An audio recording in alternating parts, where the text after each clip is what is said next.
Welcome friends, एक बार फिर आप सभी का स्वागत है आपके अपने यूट्यूब चैनल ट्रेडिंग सॉल्यूशंस पे। अपनी बेमिसाल चार्ट सीरीज के इस नए एपिसोड के अंदर हम लोग देखेंगे इस हफ्ते के बेमिसाल चार्ट्स कौन से हैं। लेकिन आइए उससे पहले एक बार देखते हैं कि निफ्टी के अंदर क्या चल रहा है। पिछले हफ्ते हम लोगों ने निफ्टी के अंदर काफ़ी बड़ा डाउनफॉल देखा, तो एक बार आइए निफ्टी के चार्ट को देखने और समझने की कोशिश करते हैं। जैसा कि आपने थंबनेल में भी देखा था कि आखिर निफ्टी में कहाँ तक गिरावट देखने को मिल सकती है, क्योंकि वही इस समय सबका मेजर कंसर्न बना हुआ है। तो आइए एक बार निफ्टी के चार्ट को देखते हैं और समझते हैं कि क्या है निफ्टी के अंदर अगला मूव, क्या पॉसिबिलिटी है निफ्टी के अंदर अगले मूव की। उसके बाद फिर चलेंगे हम लोग अपने बेमिसाल चार्ट्स की तरफ। तो अभी आप देख रहे हैं अपने स्क्रीन के ऊपर निफ्टी 50 का वीकली चार्ट। इस पे जो भी हम लोगों ने ड्राइंग्स की हुई हैं, जो भी हम लोगों ने सपोर्ट रेजिस्टेंस मार्क किया है, ये पीछे के कुछ एपिसोड्स में मार्क किया था। लेकिन अब देखिए क्या हुआ पिछले हफ्ते। ये जो हम लोगों की सपोर्ट लाइन थी 19,500 की, इसको निफ्टी ने डिसिसिवली ब्रेक किया और एक हफ्ते के अंदर ही एक सुपर कैंडल बनाई, सुपर बेरिश कैंडल। और एक हफ्ते के अंदर ही 19,500 से निफ्टी ऑलमोस्ट जो है 19,000 के आसपास तक आ गया, जिसमें भी हम लोगों ने लो जो है वो 18,850 के आसपास तक का देखा था। तो अब ऊपर की जो भी लाइंस हैं ये हम लोगों के काम की नहीं रह गई, केवल ये नीचे वाली और इसके ऊपर वाली काम की रह गई है। तो एक बार हम लोग ऊपर की सारी लाइंस को डिलीट करते हैं। लेकिन उससे पहले ये ध्यान कीजिएगा कि लास्ट वीक में भी मैंने आपको वीडियो के अंदर भी बताया था और शॉर्ट्स भी जब बनाए थे हम लोगों ने निफ्टी के ऊपर, तो उसमें भी बताया था कि निफ्टी वीक होने की प्रोबेबिलिटी ज़्यादा दिख रही है। और आपको अगर याद हो तो पहले भी मैंने बताया था कि जब भी निफ्टी इन सपोर्ट्स को तोड़ेगा तो किसी सुपर कैंडल या गैप डाउन के थ्रू ही तोड़ेगा। तो वही देखिए यहाँ पे आपको देखने को मिला कि इतनी बड़ी सुपर कैंडल देखने को मिली कि निफ्टी में नीचे किसी को भागने का मौका नहीं मिला। एक बार इसको डेली चार्ट में कन्वर्ट करते हैं और ये देखिए यहां से जो निफ्टी की बेरिशनेस स्टार्ट हुई या जो सुपर कैंडल से स्टार्ट हुई, सबसे पहले ये देखिए ये एक आपको बड़ी लार्ज कैंडल देखने को मिली जिसने दोनों सपोर्ट्स को ब्रेक कर दिया, 19,500 को और उसके अलावा इसके नीचे वाला जो छोटू सपोर्ट था 19,330 को, इन दोनों को इसने ब्रेक कर दिया। अगले दिन की कैंडल ने ये जो हमारा एक मेजर सपोर्ट था 19,250 का, 19,250 का, इसको भी ब्रेक कर दिया। और फिर उसके बाद एक छोटे से गैप डाउन के साथ फिर से हमें डाउनफॉल देखने को मिला। तो 3 दिन के अंदर 19,500 वाला निफ्टी गिरते गिरते 18,850 तक आ गया। मतलब इतना मेजर डाउनफॉल देखने को मिला कि किसी को भी अपनी लॉन्ग पोजीशन को काटने का मौका नहीं मिला। और मार्केट, ध्यान रखिए, गिरती हमेशा इसी तरीके से। जब भी मार्केट में आपको फॉल देखने को मिलेगा, सब्सटेंशियल फॉल, वो ऐसे ही देखने को मिलेगा कि किसी को भी भागने का मौका नहीं मिलेगा। जितने भी लॉन्ग पोजीशंस हैं सबको ट्रैप कर लिया जाएगा। चलिए, तो ये तो हो गई बात निफ्टी के बारे में। एक बार ये ऊपर की जो लाइंस हैं हमारी, इनको डिलीट कर देते हैं क्योंकि अब ये हमारे लिए रिलीवेंट नहीं रह गई हैं।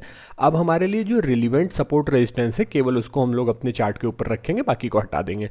एक बार फिर से वीकली चार्ट के अंदर आते हैं और देखते हैं आगे का क्या मूव पॉसिबल है निफ्टी के अंदर।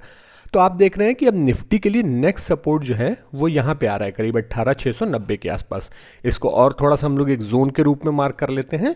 तो 18,600 से लेके 18,670 के आसपास का एक जोन है जो सपोर्ट की तरीके से काम करेगा निफ्टी के लिए।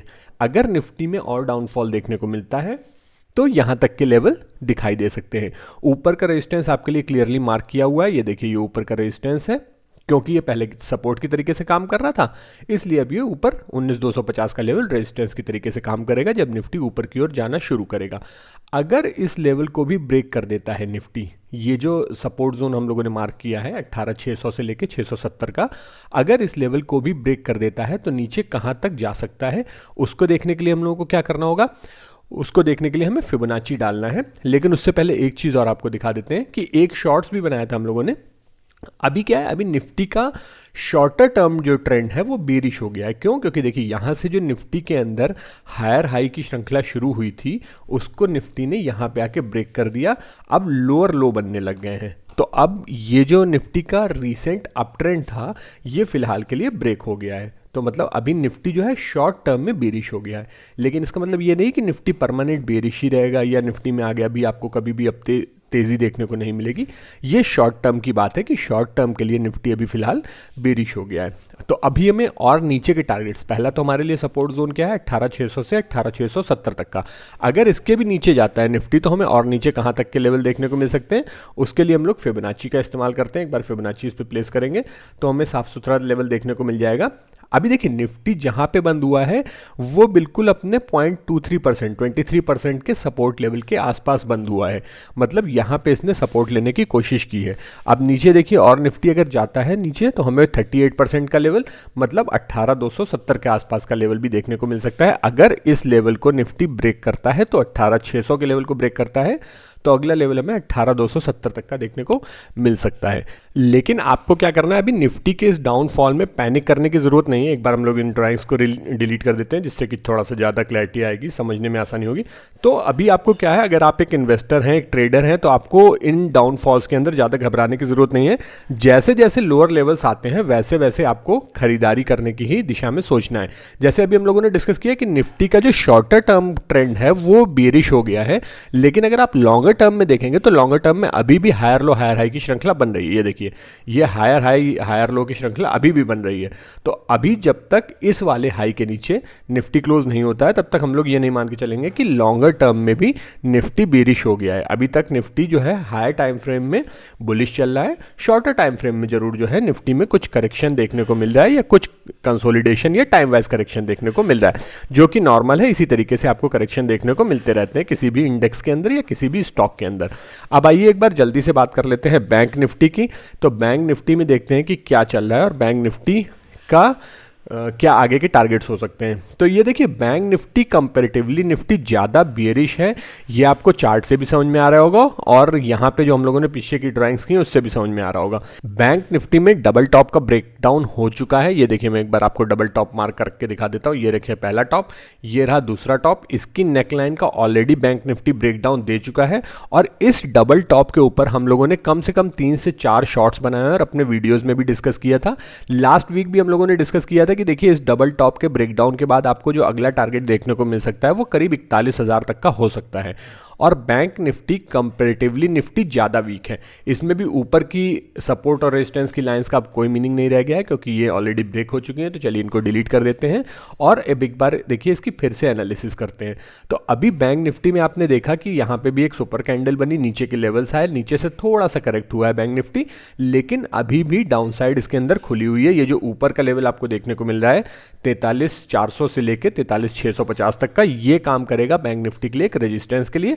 नीचे का लेवल डबल टॉप का जो टारगेट आना चाहिए वो 41,000 के आसपास तक का आना चाहिए। एक बार फिबोनाची हम लोग बैंक निफ्टी के ऊपर भी प्लेस करेंगे और देखेंगे कि इसके क्या टारगेट्स हो सकते हैं आगे के संभव। तो देखिए जब हम लोगों ने इसके ऊपर फिबोनाची प्लेस किया तो एक चीज़ आपको क्लियरली समझ में आ रही होगी कि इस चीज़ का लॉजिक क्या है कि बैंक निफ्टी के कंपैरिजन में ज़्यादा वीक है। जहां हम लोगों ने देखा कि निफ्टी 23% पे सपोर्ट ले रहा था, यहाँ पे आपने देखा कि बैंक निफ्टी ने 23% के लेवल को ऑलरेडी ब्रेक कर दिया है और अब इसके लिए अगला लेवल जो है फिबोनाची के हिसाब से 38% का वो आ रहा है करीब 41,000 के आसपास, जो हमारे डबल टॉप का टारगेट भी है। तो आपने देखा कितनी बेहतर तरीके से सपोर्ट रेजिस्टेंस या टेक्निकल एनालिसिस के टारगेट्स जो है वो फिबोनाची या और टूल के टारगेट से मैच कर जाते हैं। तो फिबोनाची का भी टारगेट 41,000 के आसपास आ रहा है और डबल टॉप का टारगेट भी 41,000 के आसपास आ रहा है। तो इसका मतलब 41,000 का लेवल एक ऐसा है जो बैंक निफ्टी के लिए मेजर सपोर्ट का काम कर सकता है।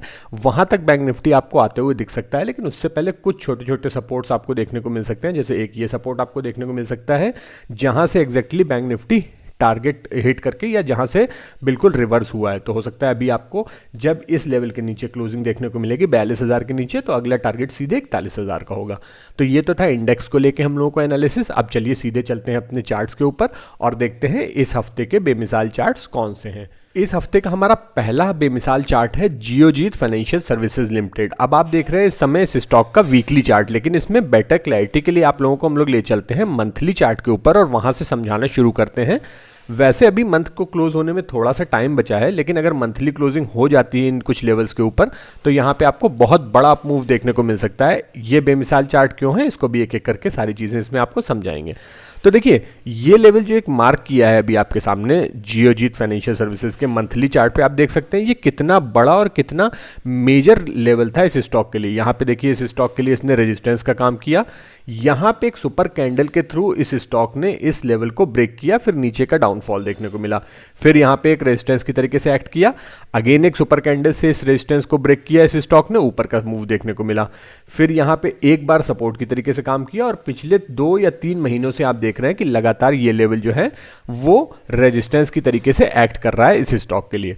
तो अब अगर एक बार हम लोग इस चार्ट को वीकली चार्ट के अंदर कन्वर्ट करते हैं तो फिर देखते हैं कि क्या यहाँ पे स्पेशल पैटर्न बन रहा है या खास चीज़ बन रही है जिसकी वजह से हम लोगों ने इसको बेमिसाल चार्ट बनाया है। ये तो आपकी समझ में आ गया होगा कि ये लेवल एक मेजर रेजिस्टेंस का लेवल है जियोजीत फाइनेंशियल सर्विसेज के लिए। यहाँ पे भी देखिए अभी स्टॉक बिल्कुल अपने मेजर रेजिस्टेंस के जस्ट ऊपर क्लोजिंग दे पाया है, बहुत अच्छी क्लोजिंग नहीं हुई है। लेकिन एक खास चीज़ यहाँ पे आपको दिखाना चाहूँगा, ये देखिए यहाँ पे एक पैटर्न बन रहा है जिसको कहा जाता है कप एंड हैंडल पैटर्न। तो ये देखिए ये बना इसका कप और ये बना इसका हैंडल। तो अभी कप एंड हैंडल का जस्ट ब्रेकआउट आपको देखने को मिल ही रहा है, या आप कह सकते हैं कि एक तरीके से अभी ब्रेकआउट प्रॉपरली हुआ नहीं है, एक छोटी सी कैंडल के थ्रू ब्रेकआउट हुआ है। लेकिन जो मेन चीज़ यहाँ पे आपको ध्यान देने वाली है वो देखिए, सबसे पहले वॉल्यूम्स कितना सिग्निफिकेंटली सर्च कर रहा है। पहली बार जब इस स्टॉक ने इस लेवल को ब्रेक करने की कोशिश की तब भी काफ़ी अच्छा वॉल्यूम हुआ था। उसके बाद दोबारा से जब इस लेवल को ब्रेक करने आ रहा है तब भी यहाँ पे आपको वॉल्यूम काफ़ी अच्छा दिख रहा है। पीछे कुछ टाइम से आपको वॉल्यूम भी दिख रहा है इस स्टॉक के अंदर हो रहा है। तो एक अच्छी चीज़ दिख रही है यहाँ पे आपको। मंथली के अंदर मेजर रेजिस्टेंस ब्रेक करने की कोशिश कर रहा है, वीकली के अंदर कप एंड हैंडल का ब्रेकआउट हो रहा है। और एक चीज़ देखिए, जहाँ पीछे आपने देखा कि निफ्टी के अंदर काफ़ी ज़्यादा गिरावट देखने को मिली, इस स्टॉक को पिछले 3-4 हफ्ते से निफ्टी से कोई मतलब ही नहीं, ये लगातार अपने ऊपर की चाल दिखा रहा है। तो मतलब ये निफ्टी के कंपैरिजन में आउट परफॉर्म कर रहा है। एक बार जरूर आपको पिछले हफ्ते इसमें काफ़ी लंबी विक देखने को मिली नीचे की तरफ और करीब 51 रुपए तक ये नीचे गया। लेकिन यहाँ पे देखिए आप लास्ट वीक अगर ध्यान से देखें तो लास्ट वीक में इसने जो कैंडल बनाई है ये एक हैमर टाइप की कैंडल है। और अगर आप हम लोगों की जो सीरीज अभी चल रही है TA/TS मतलब कि technical analysis bye trading solutions, अगर आप उसको देख रहे हैं ध्यान से तो वहाँ पे आपको समझ में आएगा कि हैमर कैंडल क्या होती है, हैमर कैंडल को कैसे ट्रेड किया जाता है, उसके पीछे बनने के पीछे का लॉजिक क्या है। तो बेसिकली हैमर में क्या है, यहाँ पे देखिए सेलर्स ने इसके प्राइस को काफ़ी नीचे ले जाने की कोशिश की बट वो नीचे सस्टेन नहीं करवा पाए, बायर्स इसको लेके ऊपर की ओर आ गए। तो अब जब भी इस हैमर का हाई ब्रेक होता है तो वहाँ पे हमारे लिए एक लॉन्ग साइड की एंट्री बनती है। अभी आपको तुरंत इसके अंदर एंट्री नहीं लेनी है। अभी जिस तरीके की मार्केट है आपको जंपिंग बेबी बन के या कूद फांद करके किसी भी स्टॉक के अंदर, किसी भी इंडेक्स के अंदर एंट्री नहीं लेनी है। थोड़ा सा एक बार प्राइस को सेटल होने दीजिए, मार्केट को सेटल होने दीजिए। तो यहाँ पे अगर ये स्टॉक इस लेवल के ऊपर जो कि आप देख रहे हैं 58 का लेवल, इसके थोड़ा सा ऊपर निकलता है या अपने इस हैमर के हाई को ब्रेक कर देता है तो उस कंडीशन में आप यहाँ पे एक लॉन्ग साइड की एंट्री ले सकते हैं। एक्चुअली ये हैमर और हैंगिंग मैन दोनों तरीके की कैंडल आप इसको बोल सकते हैं, क्योंकि ये अप ट्रेंड में आई है तो इसको आप हैंगिंग मैन भी बता सकते हैं। तो एक बार अगर इसका हाई ब्रेक हो जाता है तो आप इस कंडीशन में एंट्री ले सकते हैं। यहाँ पे जो इसके नियर टर्म पॉसिबल टारगेट्स मुझे समझ में आ रहे हैं, वो सबसे पहला टारगेट तो ये हो सकता है करीब 70 रुपए के आसपास का। उसके बाद आगे आपको ये 84 से 88 तक का एक रेजिस्टेंस जोन देखने को मिल सकता है और फाइनली ये टारगेट, ये स्टॉक जो है वो 100 रुपए के लेवल्स तक भी जा सकता है। लेकिन आपको जो एंट्री लेनी है वो थोड़ा सा कंफर्मेशन मिलने के बाद लेनी है, अभी बिल्कुल एंट्री लेने की कोई ज़रूरत नहीं है। और उस केस में आपको अगर एक एसएल मार्क करना है तो करीब 50 रुपए के आसपास का आप एक एसएल मार्क कर सकते हैं। इस समय स्टॉक का प्राइस जो है वो 58 के आसपास चल रहा है। अगर इस हैंगिंग मैन का हाई ब्रेक होता है तो उस कंडीशन में आप एक लॉन्ग साइड की एंट्री ले सकते हैं। वैसे भी यहाँ पे हम लोग जो भी चार्ट्स आपको दिखाते हैं या बताते हैं उनका उद्देश्य किसी भी तरीके से बाइंग सेलिंग की रिकमेंडेशन नहीं है।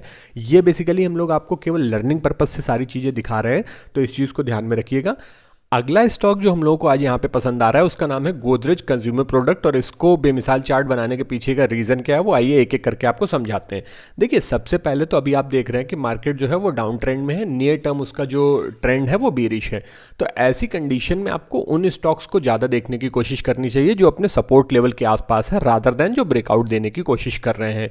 क्योंकि वीक मार्केट में हो सकता है आपको ब्रेकआउट के अंदर ट्रेड करने पे ट्रैप होने के चांसेस ज़्यादा रहे, लेकिन जो स्टॉक सपोर्ट के आसपास हैं, जिन्होंने पहले ब्रेकआउट दिया था वापस से अपने सपोर्ट के आसपास आ गए हैं, वहाँ पे आपका रिस्क रिवार्ड रेशियो काफ़ी अच्छा बनेगा।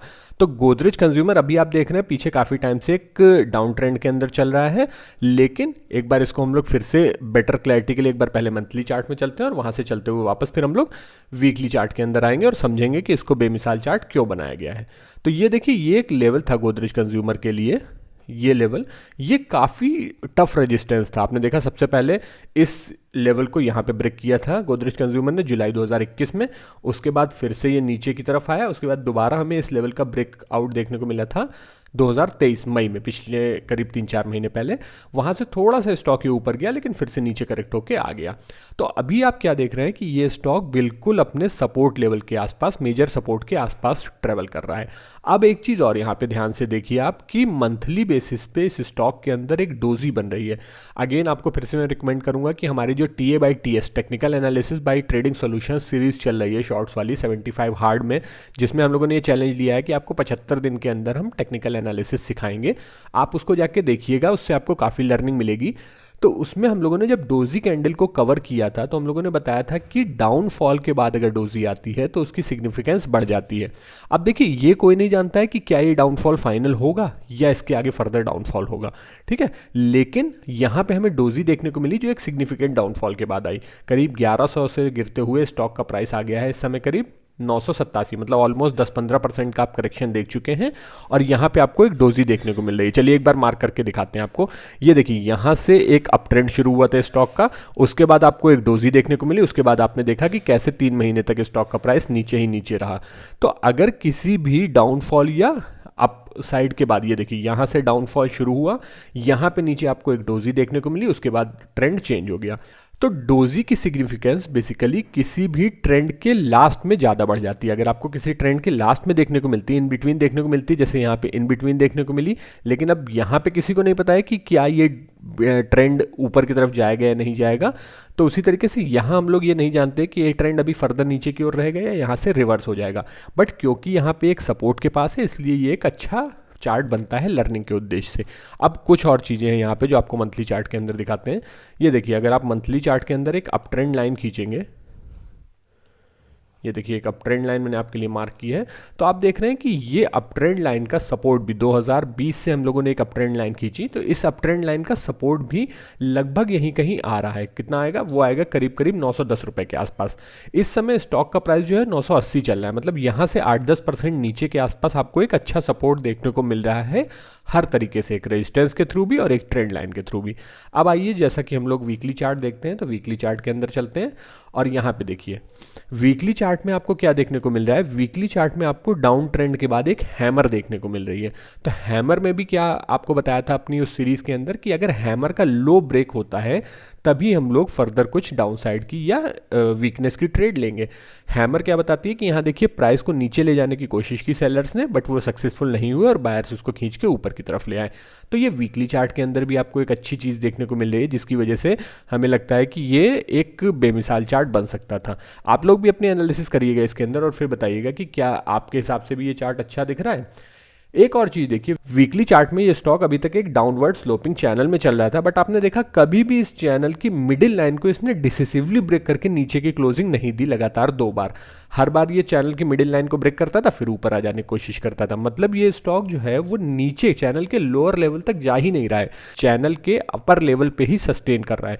तो अगर इस चैनल के अपर लेवल का ब्रेकआउट होता है तो हम लोगों को ये स्टॉक ऊपर जाते हुए दिख सकता है। तो आपने देखा हर टाइम फ्रेम के अंदर किस तरीके से इस स्टॉक के अंदर कुछ ना कुछ ऐसी चीज़ें बन रही हैं जो ये इंडिकेट करती हैं कि शायद ये स्टॉक ऊपर की तरफ जा सकता है। एक और बार इसको डेली चार्ट के अंदर भी देखते हैं और आपने देखा कि फ्राइडे वाले दिन इस स्टॉक ने कैसे अपने सपोर्ट लेवल के नीचे जाने के बाद तुरंत ऊपर आके क्लोजिंग दी और बिल्कुल अपने चैनल के रेजिस्टेंस के पास ही ये ट्रेड कर रहा है। अगर ये स्टॉक इस चैनल के रेजिस्टेंस को ब्रेक करेगा तो उस कंडीशन में इस हैमर का हाई भी ब्रेक हो जाएगा, तो उस कंडीशन में फिर आपको और अच्छे टारगेट्स ऊपर के देखने को मिल सकते हैं। हालांकि इस स्टॉक के लिए ऊपर हर लेवल पे रेजिस्टेंस है, अभी आपको हर जगह इसमें रेजिस्टेंस देखने को मिलेगा। देखिए कुछ रेजिस्टेंस आपके लिए मार्क करके दिखा देते हैं। जैसे जैसे ये स्टॉक ऊपर जाएगा आपको हर लेवल पे रेजिस्टेंस देखने को मिलेगा।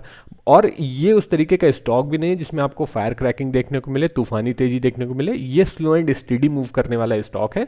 इस समय इसका प्राइस चल रहा है करीब 987 के आसपास। ऊपर के आपको जो टारगेट्स देख सकते हैं वो करीब 1000, 1040 और 1080 के नियर टर्म टारगेट्स देखने को मिल सकते हैं। अगर आपको इस स्टॉक के अंदर एक पोजीशन लेनी है तो आप जितना इस सपोर्ट के आसपास मतलब 975-70 के आसपास लेने की कोशिश करें उतना बेहतर है। और आपका जो एक एसएल बनेगा नियर टर्म का, वो या तो आप इस हैमर का लो लगा सकते हैं करीब 960 रुपये, अदरवाइज इस चैनल का लो मतलब 930 या 925 के आसपास का एक एसएल मार्क किया जा सकता है इस स्टॉक के अंदर। और अगर मार्केट की कुछ गिरावट होती है और फर्दर ये स्टॉक और डाउनफॉल करके अपनी इस ट्रेंड लाइन के पास आता है, मंथली ट्रेंड लाइन के पास आता है, तो वहाँ पे आप लॉन्ग टर्म के इन्वेस्टमेंट के हिसाब से इस स्टॉक के अंदर पोजीशंस को ऐड भी कर सकते हैं।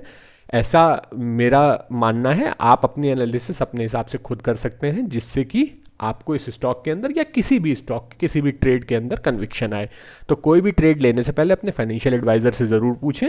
हम लोगों का ये सारा प्रयास जो कुछ भी है बेमिसाल चार्ट्स के थ्रू या हमारी TA/TS की जो सीरीज़ चल रही है टेक्निकल एनालिसिस सिखाने वाली उसके थ्रू, उसका टोटल उद्देश्य ये है कि आप लोग टेक्निकल एनालिसिस को या चार्ट्स को देखना सीख जाएं। उसी उद्देश्य से हम लोग ये पूरे प्रयास कर रहे हैं। तो ये थे हमारे इस हफ्ते के दोनों बेमिसाल चार्ट्स। इसके अलावा कुछ और चार्ट्स भी हैं जो अपने सपोर्ट्स के आसपास हैं, जिनको आप चाहें तो देख सकते हैं। उनमें भी काफ़ी अच्छे पैटर्न्स बन रहे हैं, काफ़ी अच्छा सपोर्ट लेवल निकल रहा है, तो उनको आप होमवर्क करिएगा। मैं उन स्टॉक्स के नाम आपको बता देता हूँ। उनमें से कुछ स्टॉक हैं Mahindra and Mahindra financial services और दीपक नाइट्राइट। ये कुछ स्टॉक भी ऐसे हैं जो अपने सपोर्ट लेवल के आसपास चल रहे हैं, मतलब जिन्होंने कुछ हफ्ते या कुछ महीने पहले ब्रेकआउट दिया था और अभी अपने सपोर्ट के आसपास हैं। तो आप इनको भी देख सकते हैं और यहाँ पे भी आप अपनी लर्निंग को बढ़ा सकते हैं। एक बार फिर से मैं नाम रिपीट कर देता हूँ उन स्टॉक्स के, Mahindra and Mahindra financial services और दीपक नाइट्राइट। तो फ्रेंड्स, ये थे हमारे इस हफ्ते के दोनों बेमिसाल चार्ट। उम्मीद है आपको इस एपिसोड के थ्रू दी गई लर्निंग कुछ अच्छी लगी होगी। अगर आपको हमारे वीडियोस कुछ इन्फॉर्मेटिव लग रहे हैं, कुछ अच्छे लग रहे हैं, तो आप इन वीडियोस को ज़रूर से अपने फ्रेंड्स और कलीग्स के संग शेयर कीजिए, जिससे उनको भी कुछ ना कुछ सीखने को मिले और वो ऐसी गिरती मार्केट में पैनिक होकर अपने स्टॉक्स या अपने म्यूचुअल फंड्स या अपने इन्वेस्टमेंट से एग्जिट ना कर जाएं। क्योंकि अगर आप लोग ऐसी गलती करेंगे तो आपको लॉन्गर टर्म में वेल्थ क्रिएशन नहीं हो सकती है। इस तरीके के डाउनफॉल आपको मार्केट में हमेशा से आते आए हैं और हमेशा से आते रहेंगे। मेन चीज़ है कि ऐसी कंडीशन में पैनिक नहीं करना है। तो ये थे हमारे इस हफ्ते का प्रयास। अगर आपको अच्छा लगा है तो प्लीज़ से हमें सपोर्ट करिए, सब्सक्राइब कीजिए, हमारे चैनल को और लोगों के संग शेयर कीजिए। So thank you for watching till and, keep learning, keep earning.